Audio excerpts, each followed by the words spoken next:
So it's been a while, but hello everyone and welcome back to the podcast.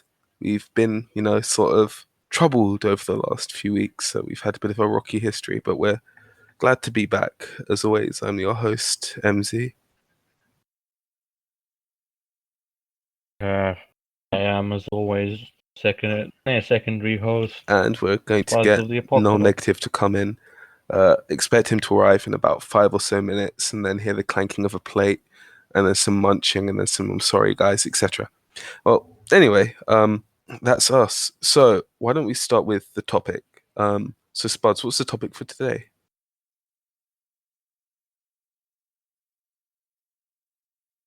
We're going to talk about tone in Quest, specifically like edge versus fluffiness Mm-hmm. in general. Yeah, so light and fluffy versus dark So, and edgy, more or less. you you have any Well, yeah, basic ideas why to don't we start us start off with with? just talking about the merits of a quest that's sort of like dark.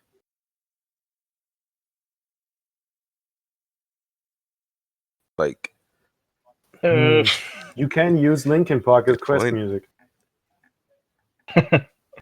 that is, I mean, why would you? Is the question. No, it's not. The question isn't why would you. The question is why wouldn't you? I mean, don't we all remember those glorious days of 2007 or something, where people recorded videos with unregistered hypercam in World of Warcraft, with a black and white intro and underlaid with, Linkin Park music, and we all know that those were exclusively rogue crit montages. So, I, as a matter of fact, do not remember, but I can see several reasons why you wouldn't use Linkin Park as music in your quest. First of all, it gives people ideas about your quest which aren't necessarily accurate. It will most likely drive away players. It's I guess that's it mostly. And also, music using anything but text in a quest is forget that one. I don't know, actually. I think that having music on Anonkun can really help to set the scene. I really do like the inbuilt function to be able to put music directly into the quest. I think it still works. I mean, there's a chance it might be broken because I haven't used it in ages because I saved that mainly for one quest. But there are certain problems with first of all, that you can't the QM can't control when the music is supposed to stop playing. It divides the experience between players who are there and players who aren't there, because it might be like nice for an interlude to get a feeling while the QM is writing, but if you're reading it through an archive, you'll only get 20 minutes into the song until 20 seconds into the song until the scene changes completely, which means you have to scroll back up in order to deactivate the music. Well, Actually, that's not true. My quest starts exactly with one song that I've timed to last exactly for the amount of time you spend reading the first update, basically. Well, I read around 6 or 7 times average speed. I tested at some point.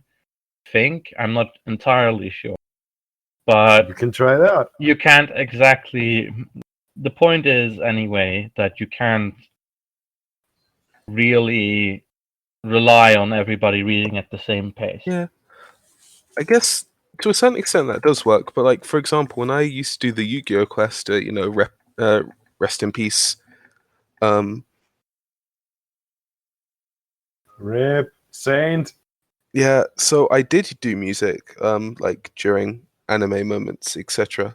And I don't know, people seem to like it, mainly because not only is it good in the moment, but it also gives people something nice to listen to while they're waiting for an update or doing a vote. It sort of keeps them in the mood. It depends on what type of music you get. It, of course, you could always just choose to not play the music, but I think that it does add something. Anyway, I think we're going a little bit off the beaten path, but whatever. Yeah, Linkin Parker's music. One thing about edgy quests is that they're the ones that tend to have the highest stakes, and that is something that quite a people like. A lot of people like. Say that again, Spuds? What is something quite a lot of? We're not here. I'm not hearing you. MZ, your mic Oh, is God broken. damn it. No, we heard you.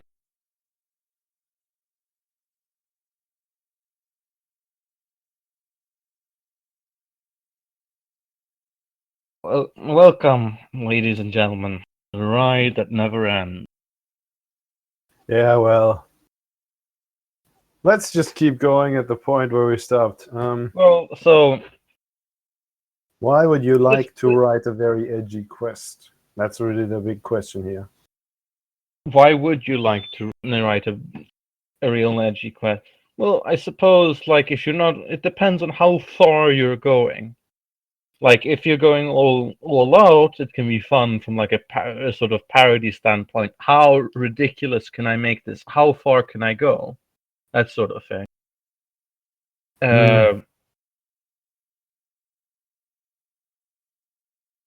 If you, which say, like, if you moderate it a bit, it can be a reasonable way of creating an investment. It's like saying, why would you include death in your game? Yeah. Well, it's because you want to raise the stakes. You want to make create a reason for why you might want to succeed or whatever. I think that I think that that fair? yeah, that's a little bit on the without trying to make a pun here, but that's a little on the edge, don't you think? I mean, we're talking about edge quests here, not about just having stakes in it. For example, I hate to use my own quest as an example every single time we have these discussions, but it's a quest about getting hunted by cannibalistic monsters in a fucking magic setting where you don't have any magic. And I Sounds think, pretty edgy, fam. that's like Princess yeah, I God know, but Quest. hey, MZ, huh? What did you say, MZ? I didn't hear you at Oh no, all. I just said, being hunted by, super powerful creatures with magic reminds me of Princess God Quest. I Don't haven't want read to. that. But the thing is Yeah. that, you read my quest, didn't you? Well, black comedy. I still can't read you. I still can't hear you. I mean, I can't hear you again, MZ. Sorry. Oh no, I think that's just my microphone. Can you hear me now? Yes. Yeah, I think that's just my microphone picking up very, very quiet residual noise when I'm being like silent. So I don't think it's anything to worry about. Lerny mentioned a black comedy in chat, and also fuck black comedy. Fuck him fucking removing that entire fucking quest of Akon. Well, it's not. Well, in any case, black comedy is a good example of basically taking edge and taking it Black as far as you can go, and seeing the edge, so to speak, of what you're able to handle and going just a bit further. That's also why it doesn't exist anymore, because Black it comedy was went fucking beyond key, though, man. the QM That was safety zone amazing. and he pussied It out was. and then removed this quest from Akon. He didn't just private the quest, he actually Rough. deleted every line of text. That's a whole another level of pussying. Yeah, well, he did say it disgusted him or Fuck something, him. right? Fuck him. No, it disgusts him. Fine. Yeah. Private the quest. I mean, if someone goes fucking looking for it, let them read that shit. Well, maybe he made the mistake of writing the quest with the same nickname that he had on other platforms, and after he got that to that. Private it. yeah. It was more the fact that I think, he just went too far with it. Well, he did it. He fucking did it several times. Like he stopped it because he couldn't handle it. Then he restarted it, and he did it again. He fucking did it again. Some people are Jesus. natural born flakes. So,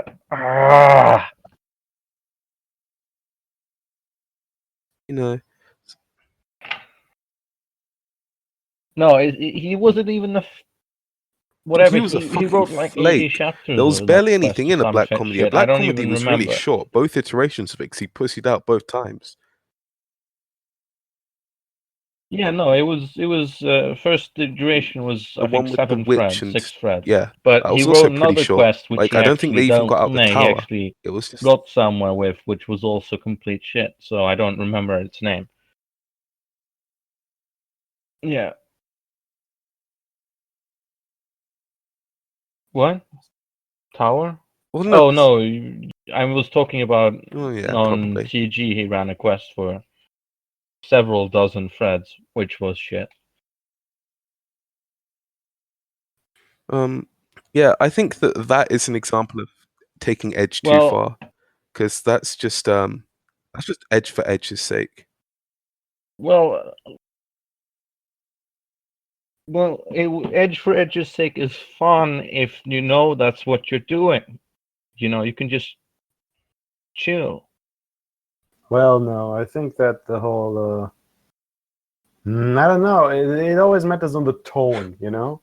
If you're going to do it like black comedy, then okay. I mean, I haven't read that quest. I mean, the literal sense of black comedy, you know, just making off-color jokes. Then sure, it can be fun to read. But if you're taking yourself way too seriously and you go all the way on the edge, it's just going to be painful to look at. I mean, the problem is with those kinds of settings, the archetype of those is, of course, Warhammer 40k. But mocking Warhammer 40k and making fun of it is basically the main occupation of the Warhammer 40k fandom. Like, have you ever read literally anything on TG? It's all mocking them. Because, yeah, in the grim darkness, the term grimdark itself came around only because of mocking this shit. Well, actually, grimdark comes from the age-old fucking introduction that exists and everything that. Yeah, I know. In the grim fucking years. darkness of the 41st No, century, there's only war. No, it would be 41st millennium, and it's not. Right. What it says is far future, in the grim darkness of the.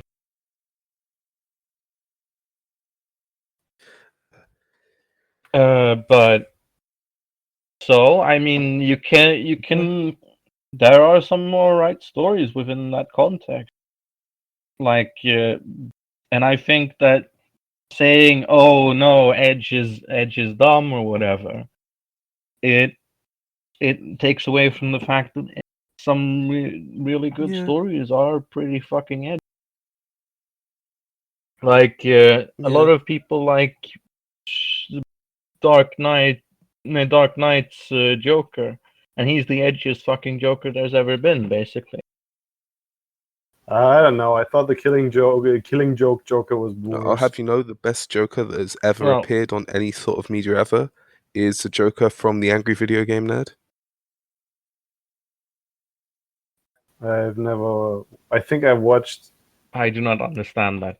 I think I watched that one thing that movie. What was it called? Kikassia. I watched that, and I watched nothing else what that guy made. I have never watched more than like 20 seconds, so I have no idea what any. His Joker is great. I mean, Joker has really been kind of shit, if I'm being honest. Like. No, best Joker is obviously Red Joker from Joker. No, best. If we're going that, the best Joker is obviously Jared Leto. I mean, come on, man, he's damaged. If we're going that way, then the best Joker is obviously. Wait, which one? There was another one. Yeah, right. A fucking Cheshire Cat. Oh yeah. From Crusader, from that quest. Yeah, I love her. Yeah. So getting back to that point, so dark and edgy quests, I feel generally they have stakes, which is something that light and fluffy quests sort of lack. But I don't know. What do you guys think of just pure light-hearted fluffy quests? The ones that aren't meant to be anything but, just happy fun. Sure. I mean, if I look at my list of quests I maybe sort of kind of like, I have a document somewhere. A lot of Right. them are light and fluffy. I mean, I just don't think that's the only way quests should be. And I don't think the reverse is true either. Hold on, I'll be right back. My food is done. What do you think, anyway, MZion? Like, how do you feel on this question? What do you prefer? Say. Well, I always prefer a mix. I think that if you keep things all dark all the time, then it's just no fun. Everyone just becomes a really crazy, paranoid person who hates everything and is scared of their own reflection. But if you have it light and fluffy all the time, then it gets Oh, really boring really quick. I mean, I can think of at least one thing I liked, which was like that. But it's true. You know, Uh, a mixture is I best, think but that it's it's always a question of it how, depends on what you want to do with your where on the quest. scale I is the think that if perfect you want to mixture. tell a serious story, Let's say. then it's probably best to sort of like let's say we're on a scale and a scale of edge, and 0% is complete light and fluffy Candyland, and 100% is watching Helsing and Hellraiser at the same time while listening to Linkin Park. Then I'd say you want to go with like a 60 if you're trying to write a really serious quest like that has high stakes and whatever. So it's it's not really happy. It's sort of grim, and there's a lot of negative stuff happening. Consequences. But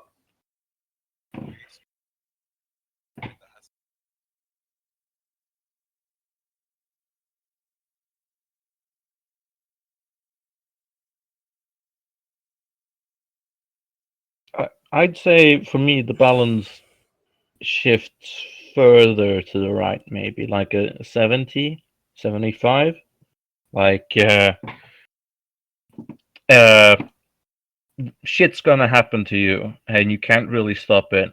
But there is a light at the end of the tunnel. There's some chance that you'll make it out fine.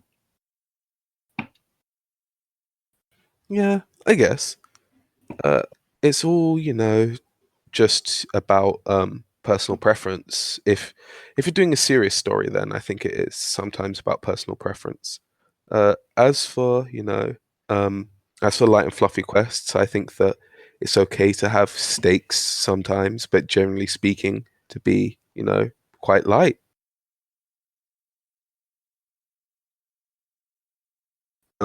I don't know. Do you agree that with light and fluffy quests, there should sometimes be stakes so that everybody doesn't get too complacent? Well, I mean, it depends. I mean, if it's pure sort of SOL fun, I'm not so sure. Well, probably. I mean, having some level of stakes, like just will this person like me or will this person dislike me? Stakes on that level is fine. Is important. It's good. Yes. I think you need to divorce the idea of making the whole thing very edgy with stakes, because what I personally think of very edgy is just quite often just pointlessly cruel stuff that just happens in order to impress on the readers that, oh my god, the world we're in is complete ultra danger, and if you fuck up here, you immediately get raped to death. And in a way, yeah, that's about stakes, but to me, I think it's something much more like, many stories try to get this across with gratuitous violence. But I personally think that the most oppressive stakes that I personally can think of are the ones that a character gives himself. Stuff like I don't know. Let's take this really basic.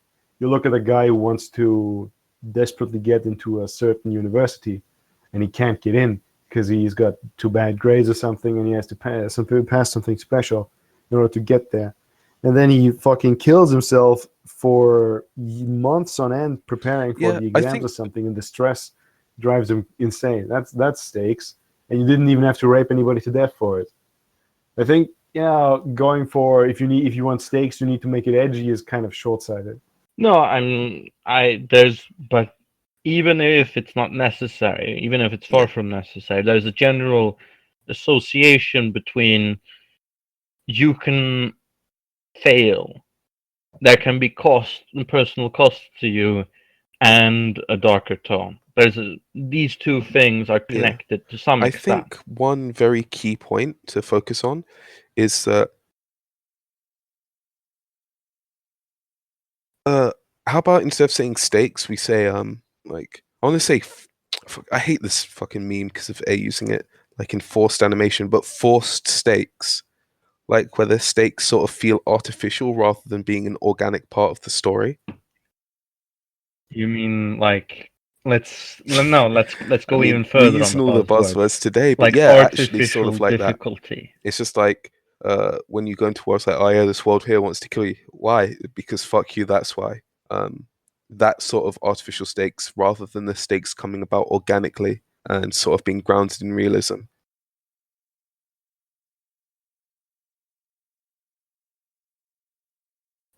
Well, I mean, when it comes, it doesn't. It's true. It doesn't make sense if. Why is the world pointed at you directly? If it's like that threatening, why hasn't everybody in the world died or whatever? You have to make that consideration. Then, if it's more threatening than makes sense for what would be necessary to maintain the system of that world, that's the point where I think it's too much. But like having an internally consistent, like just placing the main character in a situation where highly difficult or violent or dangerous or other problematic situations Well, naturally arise, that's yeah, always it's. fine, I no think matter what the getting situation stakes you've right actually is not just the hardest placed part the of main writing character quests, but the into hardest part initially. of writing in general. Like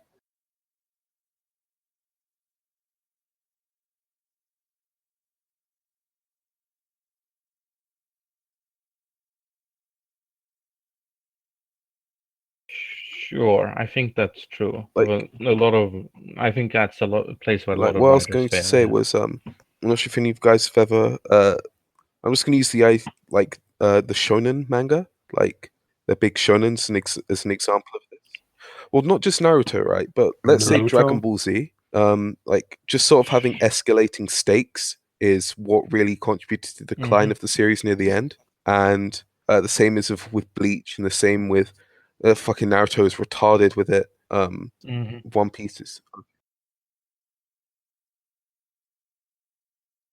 You mean the problem was that All level more, insanity. more and more it became about it changed from individual people yeah. to It the planet to to the planet again, and then to the yeah. entire It universe, and then to the entire universe again. it like changed from having really organic stakes that grow with the character. Like for example, use Dragon Ball as an example because I think the first parts of Dragon Ball were really like pretty decently well written. But it's like, all right, so there's this guy who wants to win the World Martial Arts Tournament. He's got a really big investment in winning that martial arts tournament. Why? Because he wants to prove that he's the strongest because his dead adoptive father brought him up, and he wants to prove that prove to himself that he can do it. He also wants to impress his master back on the island, etc. Like those are completely fine stakes, and I thought those were just great. But then you get to stuff like, okay, so why is this character fighting? Because the fate of the world depends on it. It's very difficult then to just write to keep things interesting. Yeah, in my personal experience, the biggest problem with this kind of stake of the Yeah, whole fucking world being threatened is that the character doesn't have a choice anymore. I mean, like if the bad guy comes and and he says, "Oh yeah, either you get so good at punching people in the face that you can punch me in the face forever, or I'm going to blow up the world." You can't just say, "I don't actually care. I'm going to go home and play video games," because if he blows up the world, you're yeah, dead anyway. While in the other case, the only reason he would want to win this tournament is just because he wants to. If he yeah, wants to, he can say, "No, I don't want to," and go and can leave again. And that gives the whole story a much bigger sense of freedom and personal challenge. If you want to, you can just go. It's not your business. It's your choice. Yeah. Well, do you think survival is a problem in the same way? If you're struggling for survival, that's not something you can just give up either, because giving up is ending yourself rather than ending the world or whatever. Yeah, personal survival is a good motivation, but the survival of the whole fucking planet is kind of stupid. Well, what isn't it the same thing? You can't leave personal survival. That's not something you can escape. Yeah, that's why I can sympathize with it. That's why I'm using it in my story. Personal survival. But you said the problem with the entire fate of the world rests in your hands is that that's a stake that you can't leave behind you either. Yeah, no. The problem is that it's a bigger framework. You know, if you are fucking Son Goku, and it turns out that you need to kill the bad guy, otherwise he's going to blow up the planet, and you say, "Oh no, I'm not gonna do that." Then your friend comes over and says, "Dude, you're fucking Son Goku. They're the strongest guy of the planet. If you don't do something, then everyone's fucked, and it's your fault that everyone dies." What are you supposed to say in that position? I'm just not feeling like it today. You are forced to do it. Hey man, Otherwise, Goku you're some actually sort of did do that completely like sociopath. multiple times. And in the same, I mean, Dragon Ball is sort of about that the main character is sort of a psychopath. That's part of his character. Like he fights people not to save the world or whatever. He fights people because he wants to fight people. That's his entire motivation. sorry, I was like 6 years old. I was like 6 years old It's when I watched actually that. I completely really forgot funny, everything. like with Goku. That's fine. Like one of the things everyone always gives him shit over is that he actually doesn't want to save the world, and he's really bad at it. It's like when he was fighting against Cell, he didn't like. He probably could have beat Cell, but he's just like, I don't actually want to save the world. I'd rather let my son do it. Then he let his son get beat up and traumatized, etc. And then when Majin Buu came, he admits that he could have, ended it there and beat the bad guy. But he said, I'm gonna give these other guys a shot at saving the world. That's why everyone thinks Goku's a dick, because he is.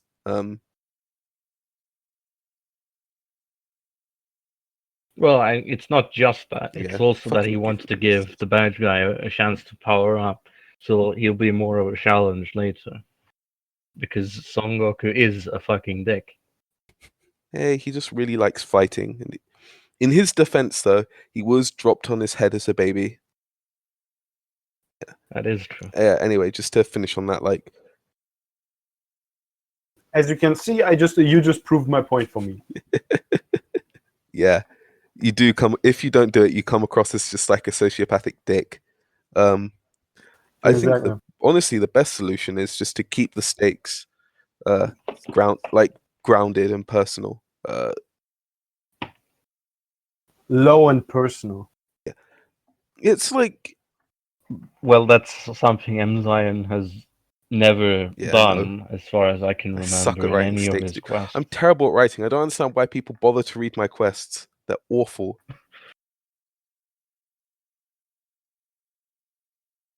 Well, there's people who can write good, and there's people who keep writing. Well, exactly. Anybody can get an audience if they write every day. For an example of this, just look at Princess Guard Quest. Yeah, you raise a fantastic point. Although I don't like being compared to that. That actually really stings. Well, I mean, it's just It just physically making a hurts, point. Spuds. It's making a My point, heart man. is aching right now. I haven't felt this bad, right? And it's I nothing but haven't the felt this truth, bad man. since I grinded for Even like if, 10 hours trying to get that damn ticket in Project Tokyo Dolls and got a 2-star. Like, that's how bad you make me feel. do you really feel that bad? Like we discuss all the time. You say it all the time. Like anybody can get an audience Yeah, but you as didn't long have as to they compare me update to every Princess day. Card Quest. This is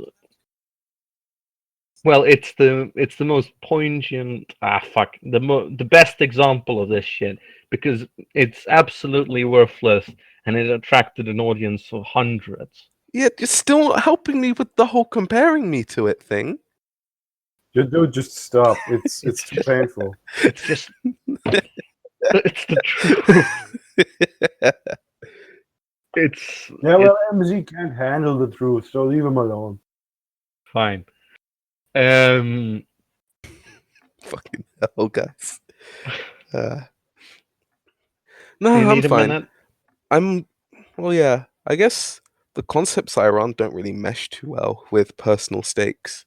I mean, I tried to actually, in one of my quests, Path of Ascendance, I did actually try to introduce personal stakes.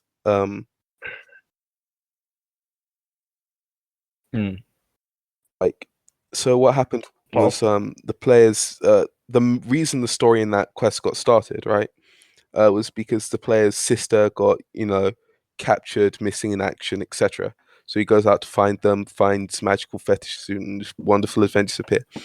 So, that's what I would think of when I think of like personal stakes, right? Would you say that's fair? Oh, sorry. I missed It's that like the last main bit. character is like going out to try and find his sister, because his sister's missing in action. Would you say that's like Yeah. fair for stake, like a invested personal reason to succeed and everything?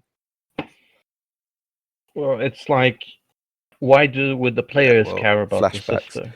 And I actually learned that no, the players don't care about the sister, where they decided to fuck off and do all manner of things that weren't saving their sister.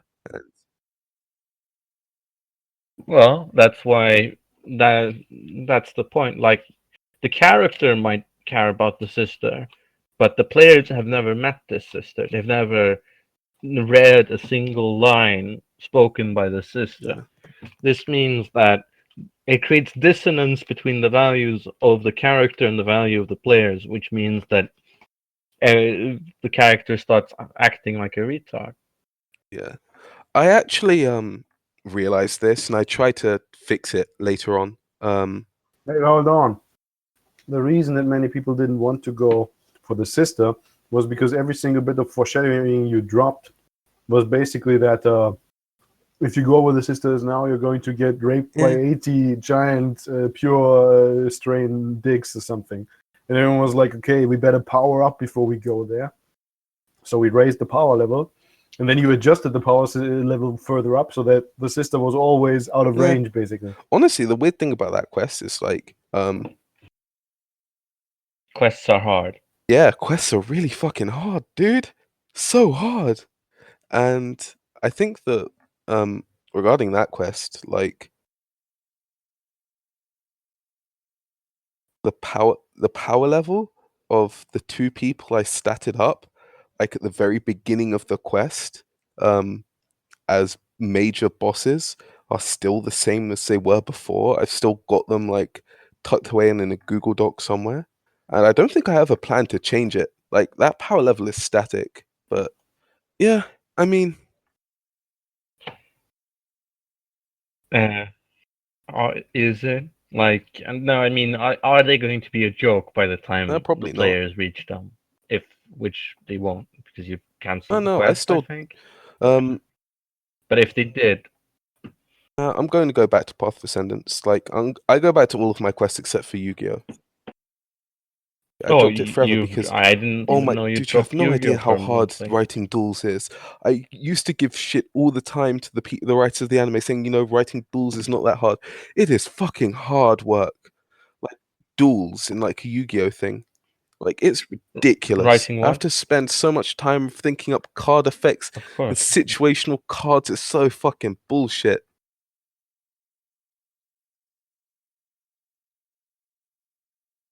Yeah. I mean, you could you No, I stopped recently watching that a watch while the back. Emperor, It got the too. Emperor's Text to Speech device.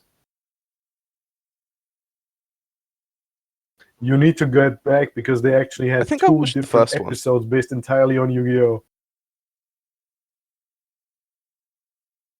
Well, it is hard. Like, this is something that people do professionally. There are people who spend their Dude, entire I fucking lives suck at it. If I'm being just completely writing real, card rules.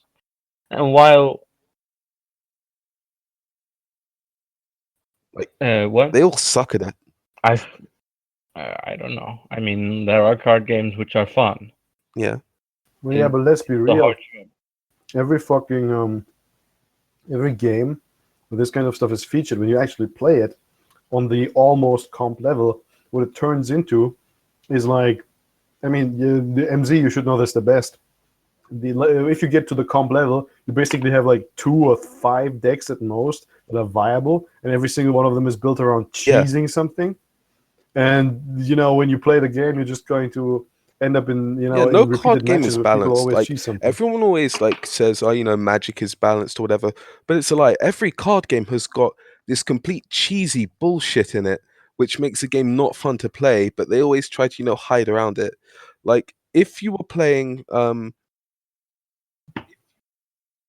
But I like complete dude. But if cheese you're playing Magic bullshit. the Gathering, like real talk, if it wasn't for additional rules on top of the base rules of the game, like if it wasn't for supplementary rules like ban lists or rotations, Magic would be completely busted because there are some really fucking dumb cards that exist in it, right?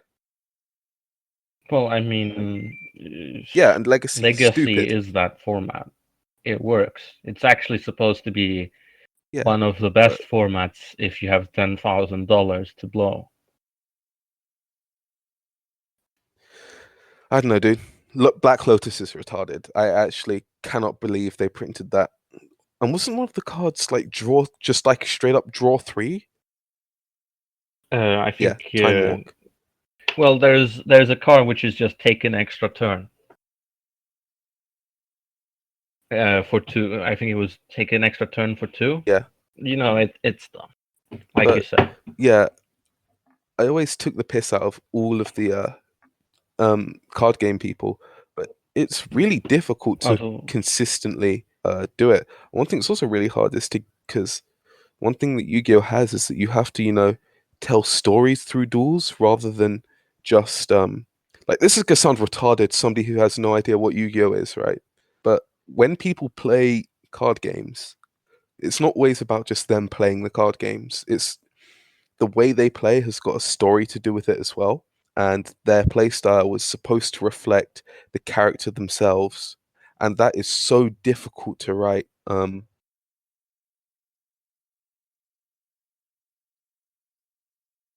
well, this is all tangential. Well, to our subject, I would say very tangential. Don't tie yourself down. Keep going. We've gone off the rails. I have a way of punishing you now. Don't do it, Yeah. man. I can Yeah. stop you. Well, oh yeah, good point. Best card in any card in card in existence is fucking Chaos Confetti. That's great.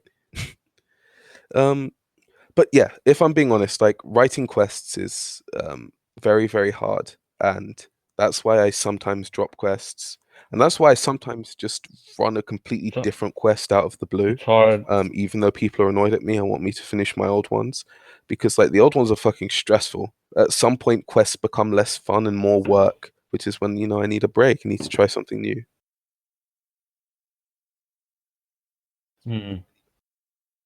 Sure. Yeah.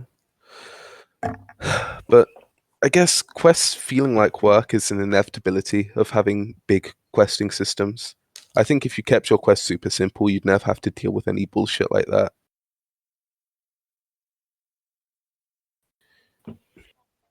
Yeah, and there's also the problem with having actual quest systems, which is that players will 95% of the time always take the 100% most optimal action and wreck your system.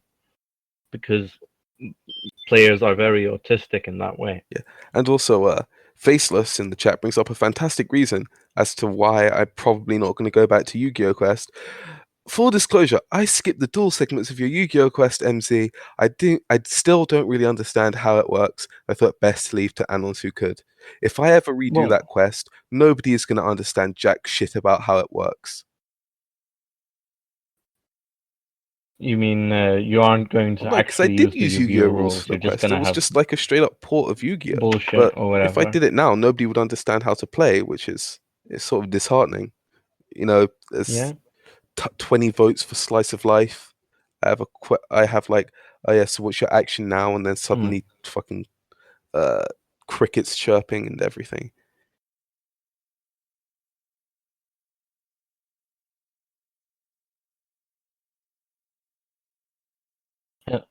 Suddenly there's like 4 people who know the game inside out, and they have a quick argument, and then they conclude this is the optimal action to take in this situation, and that's it.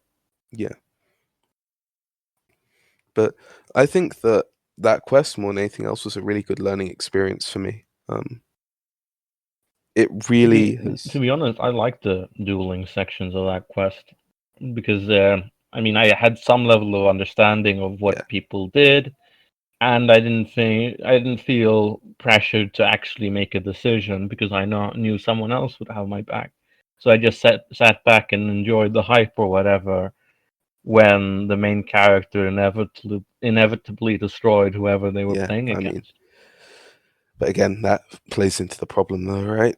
If everybody who wants to do it just wants somebody else to do it because it's too stressful or whatever, there's just no point. You know, I learned something from that, and what I learned is that if you ever do a questing system, you need to make even the dumbest retard able to like just at a glance look vaguely at where the mechanics thing is, pick a magic or an ability or whatever, and put that in a vote, and you know that's going to be good enough.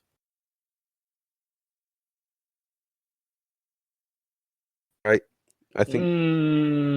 I don't think that's Well, of much course, fun, like you can always optimize it and have lots of you know, have lots of little optimizations that makes you can have an optimal course of action. But yeah, it's like if you have it so, as like Alerni says in the chat, like if the options are so big and then you don't want to write it just in case you fuck up, right? But you also do want to participate to a certain extent because you don't want to just sit there doing nothing, and it creates a really stressful environment. And the best way around it is just to, of course, like make things simpler, make it so that participating is less hard, have less of an entry barrier to questing. I need to go to the bathroom. Oh, that's completely fine. Yeah, don't worry, I'll be here to shit talk you all the time. Yeah, I feel that the best man. way to do systems and quests is to make it for lack of a better word, like idiot proof.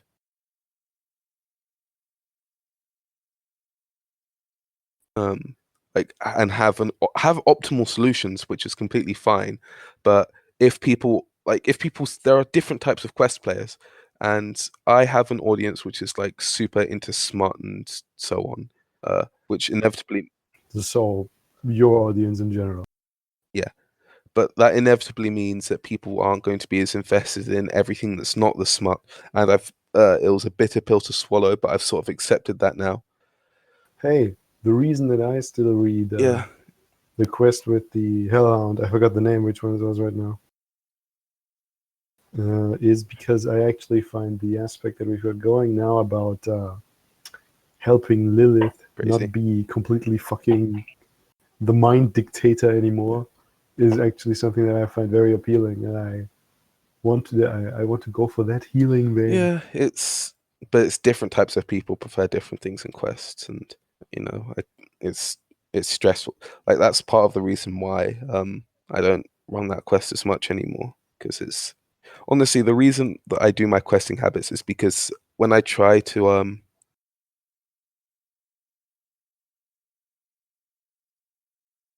have stories like that, people tend to just not be invested and just want smart straight away, which is why I've tried like experimenting, which is why out of the new things I do, I've got one thing which is just turn your brain off their smart, and one thing which is super story intensive. Thankfully, people actually like the super story intensive one, and I'm going to be really happy to get back to that. But which one was that now? The magical girl one. What? The magical girl. Which one was the super story intensive one? The magical girl one. You know. Yeah. There's a problem with your mic. Crap! Really? Yep. God damn it! Missed like the last 10 seconds. Yeah. How about now? No, I hear you fine. Yeah. I'd say it's the magical girl quest one. which is the the story one. And yeah, Lenny did have murderfucker, which but it was story one? retconned. You're breaking up again. For God's sake, I hate this goddamn microphone. Get a new one then. Yes, seriously. I told you like a month ago at least that you should just get a $5 mic. Fuck! I can pay. I can send the money. Yeah, Mike. me too. I can We'll give put it- you. Is $10 Amazon gift cards a thing? I can send you one. Yeah, I'll send you one too, and then you can buy yourself an expensive Yeah, microphone well, for $20. If all things Damn. if things get that bad, I can always just use my phone.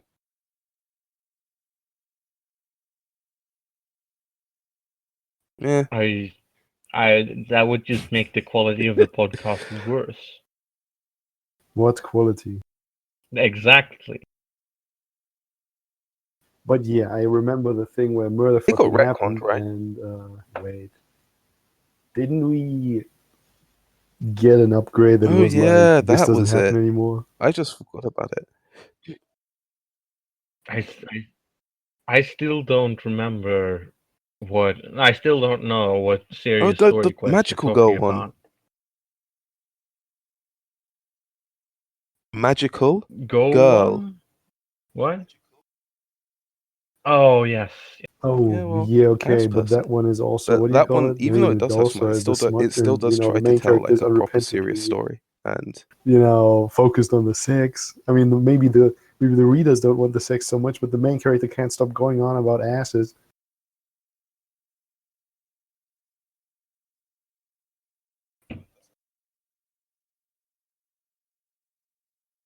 It's a story about creating the perfect waifu by murdering 4 people. Murder is a very strong word. yeah. Okay, erasing their personalities or eliminating most of their personalities. Hey, would you stop believing the bullshit that the main character, who is in fact depressed, tells themselves that she'd feel bad if she was rescuing puppies because she wasn't giving them the sweet release of death to get out of this mortal coil, Sure. So basically, Well, I mean, as far as I haven't read past like a couple of chapters, but as far as I could tell, this was unrepentantly what the main character wanted to do, even believing that was the case. yeah, I don't know what to think of her. I would like, since I'm a massive moral fag, I'd like to hate her for being a dick and for being kind of, for just causing the death of people, and that I find reprehensible. But I actually really enjoyed that. Practically speaking, I think I tried to make the main character she needs sort to of like stop that being on so purpose. down, and then she'd already be a much better woman. So to get back to the very original topic, to tie this in, right? Because that quest was made to be dark and edgy, like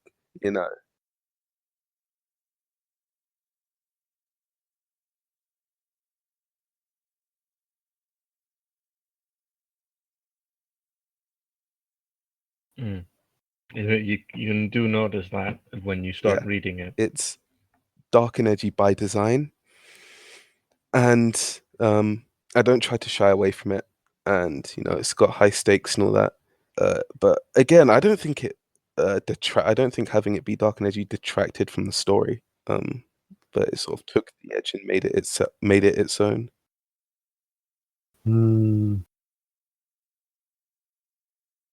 Yeah, but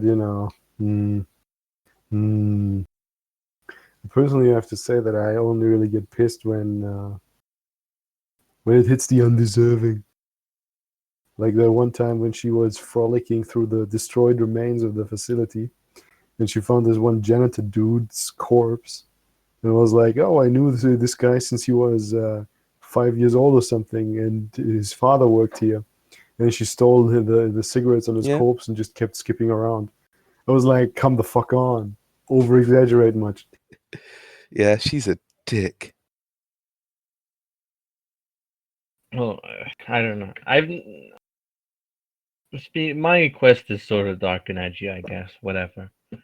Your quest isn't really dark. What? Your quest isn't really dark. Well, I mean, people keep thinking the setting just realized is worse than it actually actually understand is. the biggest problem with all of this now.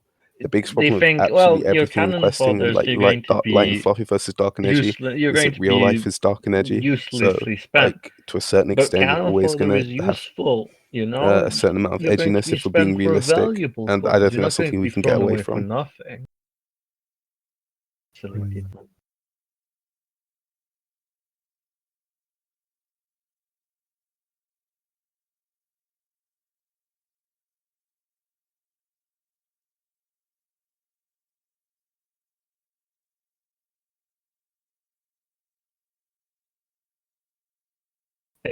Isn't this like, isn't that something Yeah, that's regularly mean- subjected to mockery? Perspective that realism is edge is realism and realism is edge. Also, I've read a lot of fucking shit which is significantly edgier than real life, man.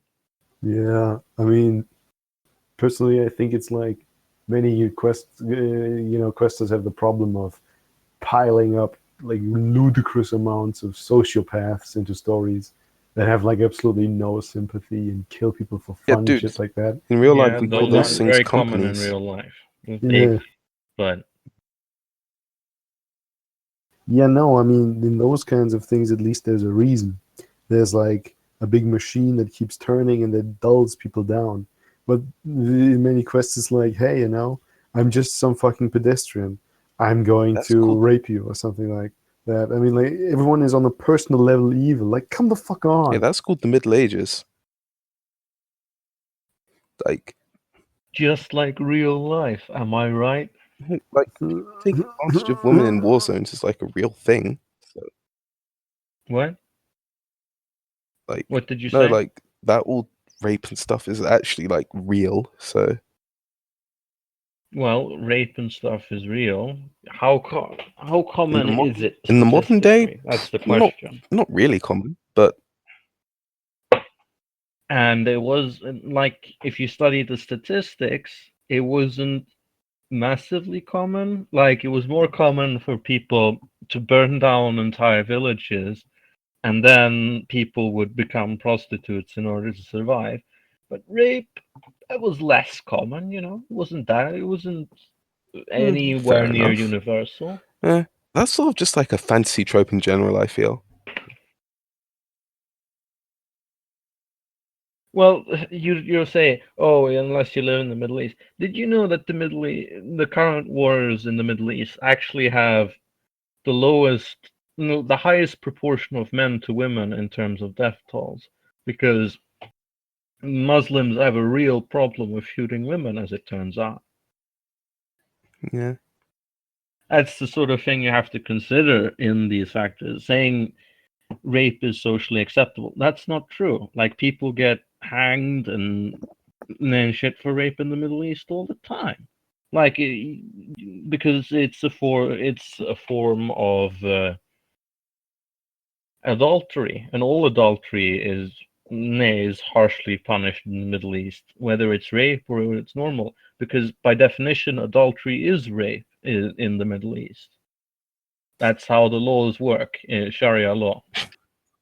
Let's not start using medieval laws here. Under the definition over there, the definition for rape is that you have denied the virginity that is necessary to sell the bride properly. So yeah, let's not get medieval.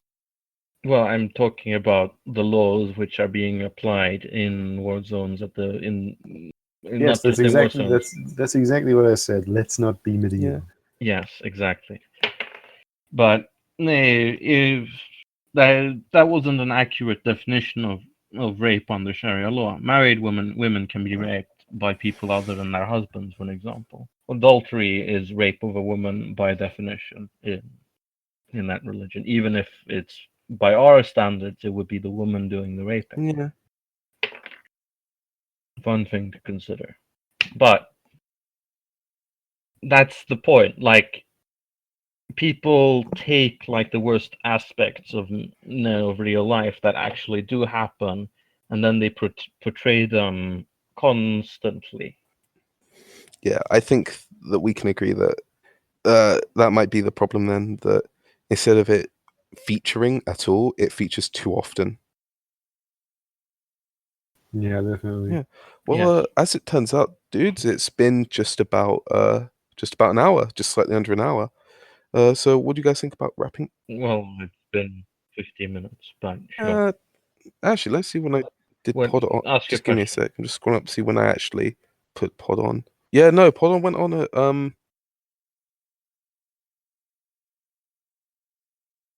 like 56 minutes ago, so just under an hour. Yeah. Anyway, your question? Okay, sure.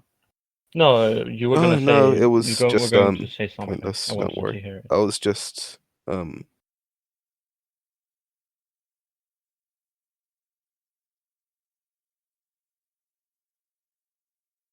saying how it's gone by really quickly. Come on, talk. Yeah, sorry, no, I was just saying Say it's gone by really something. quickly. Okay. Yeah. No, it's been a good podcast. Let's say. Yeah, I enjoyed it quite a bit. So yeah, thanks, In spite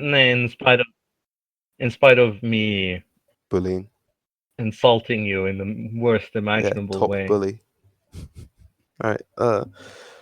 So yeah, as always, like I'm your host MZ. I run quests on multiple websites, and I run pretty much nearly every day. You can find me easily, too easily, which is very scary because I also use this username for another group, which is incredibly worrying. Anyway, I'm MZ.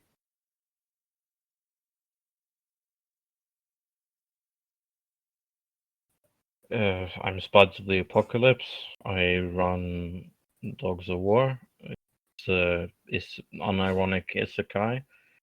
Pretty shit. I try to run every week. I failed twice in my 4-month run, and I should thus commit seppuku.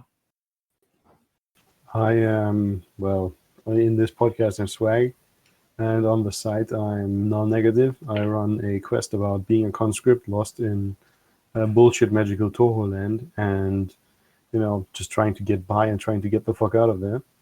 And I generally run, well, I try to run Mondays, Wednesdays, and Fridays, and on the weekend I take a break to relax and drink myself to death. All right. Well, thank you everybody for listening. We'll see.